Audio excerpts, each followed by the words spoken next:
The Nectar of Devotion, The Complete Science of Bhakti Yoga, a summary study of Srila Rupa Goswami's Bhakti Rasamrita Sindhu by His Divine Grace A.C. Bhaktivedanta Swami Prabhupada, founder Acharya of the International Society for Krishna Consciousness. Chapter 34, The Nectar of Devotion.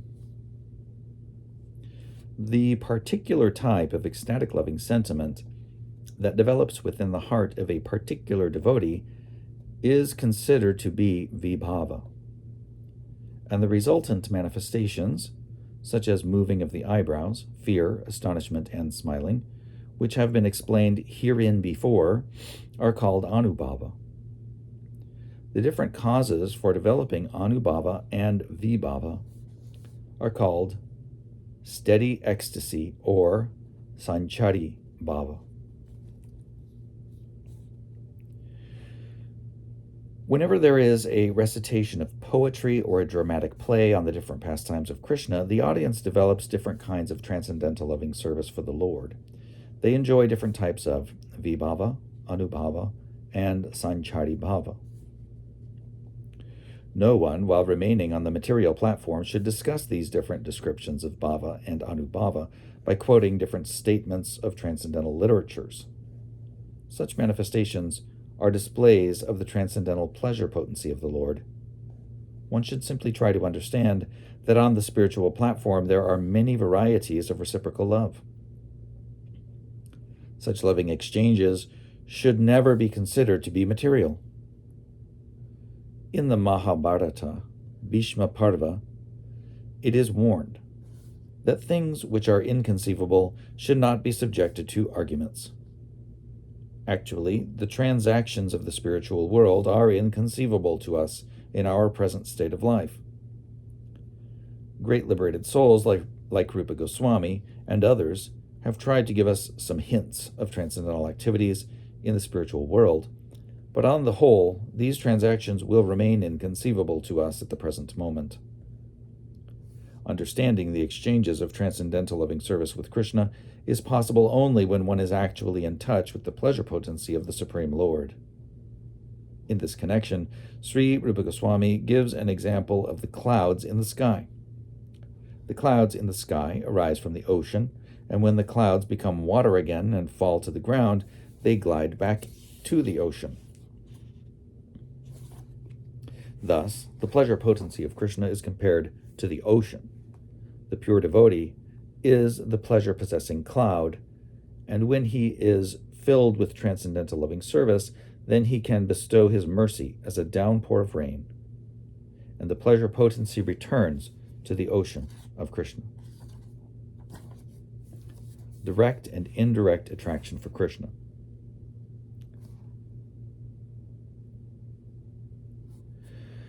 Transcendental pleasure derived from devotional service can be divided into two groups: direct devotional service and indirect devotional service. Direct devotional service is divided into 5 transcendental humors or flavors, and indirect devotional service is divided into 7 transcendental humors. Direct devotional services are as follows: neutrality, servitude, fraternity, parenthood, and conjugal love. Indirect devotional service is divided into laughter, compassion, anger, chivalry, dread, astonishment, and ghastliness. Devotional service can therefore be divided into 12 types, each of which has a different color. The colors are white, multicolored, orange, red, light green, gray, yellow, off-whitish, smoky, pink, black, and cloudy. The 12 different kinds of transcendental humors are controlled by different incarnations of God, such as Kapila, Madhava, Upendra, Nrsimha, Nandana, Balaram, Kurma, Kalki, Raghava, Bhargava, Varaha, and Matsya.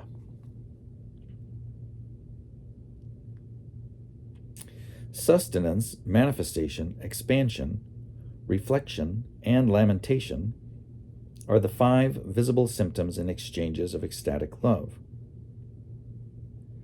The test of devotional service can therefore be made in terms of these 5 symptoms.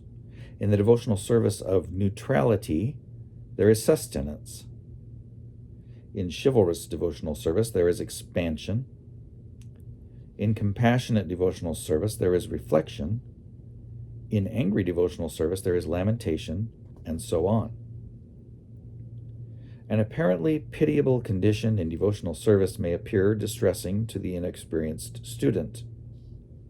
But the feelings of the devotee in this pitiable condition are considered to be ecstatic by expert devotees. For example, the subject matter of the Ramayana is sometimes considered pitiable and distressing to the heart, but actually that is not the fact.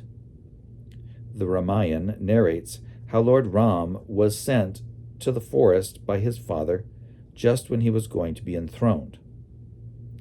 After Lord Ram's departure, Maharaj Dasarath, his father, died. In the forest, his wife, Sita Devi, was kidnapped by Ravan, and there was a great war. When Sita Devi was finally delivered from the clutches of Ravana, Ravana's whole family and kingdom, and Ravan himself, were vanquished.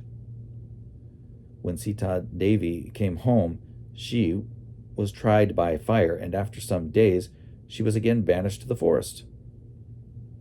All of these subjects in the Ramayana seem very pitiable, and they may appear very distressing to the reciter. But actually, they are not. Otherwise, why would Hanuman, the great devotee of Lord Ramchandra, read daily about the activities of Lord Ramchandra as described in the Ramayana itself? The fact is that any of the above-mentioned 12 transcendental humors of devotional service The fact is that in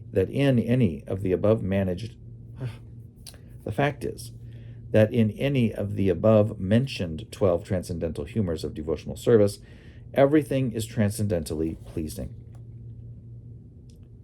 Srila Rupa Goswami mourns in this connection for persons who are in the fire of false renunciation, the dry, speculative habit, and who neglect devotional service.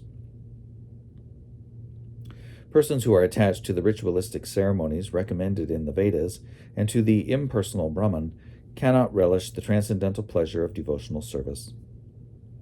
Sri Rupa Goswami advises, therefore, that devotees who have already tasted the nectar of devotion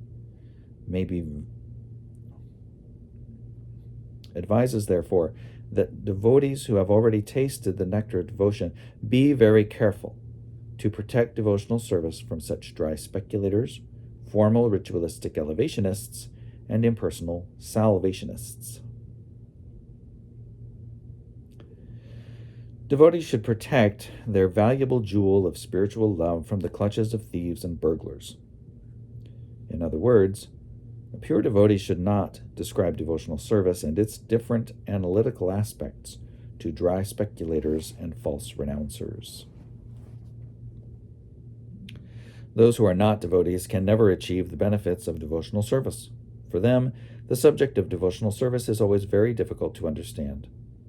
Only persons who have dedicated their lives unto the lotus feet of the Supreme Personality of Godhead can relish the real nectar of devotion. When one transcends the status of ecstatic love and thus becomes situated on the highest platform of pure goodness, one is understood to have cleansed the heart of all material contamination. In that pure stage of life, one can taste this nectar, and this tasting capacity is technically called rasa, or transcendental mood. Thus ends the Bhaktivedanta summary study of the second division of Bhakti Rasamrita Sindhu in the matter of general devotional service. And this is referred to as the southern side, or Samanya Bhagavad Bhakti Ras, general symptoms of transcendental mellow.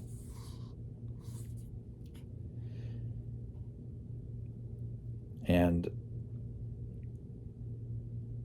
More specifically, this chapter is the last chapter of the fifth wave of that southern side, which is called Sthayi Bhava, continuous ecstasy.